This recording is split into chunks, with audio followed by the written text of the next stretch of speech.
from Nature by Ralph Waldo Emerson. Okay, it's kind of a weird name.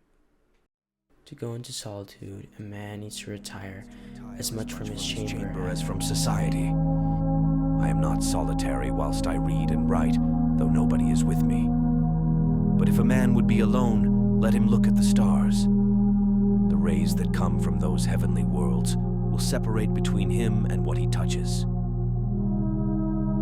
One might think the atmosphere was made transparent with this design to give man, in the heavenly bodies, the perpetual presence of the sublime, seen in the streets of cities how great they are.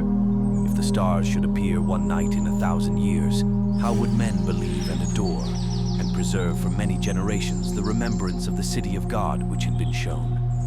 But every night come out these envoys of beauty, and light the universe with their admonishing smile.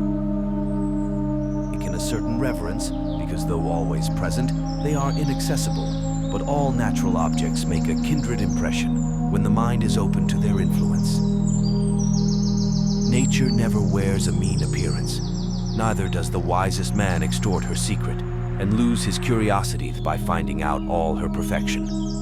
Nature never became a toy to a wise spirit. The flowers, the animals, the mountains reflected the wisdom of his best hour, as much as they had delighted the simplicity of his childhood. When we speak of nature in this manner, we have a distinct but most poetical sense in the mind. We mean the integrity of impression made by manifold natural objects. It is this which distinguishes the stick of timber of the woodcutter from the tree of the poet. The charming landscape which I saw this morning is indubitably made up of some 20 or 30 farms. Miller owns this field, Locke that, and Manning the woodland beyond. But none of them owns the landscape.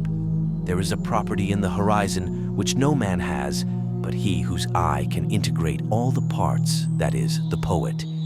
This is the best part of these men's farms, yet to this their warranty deeds give no title.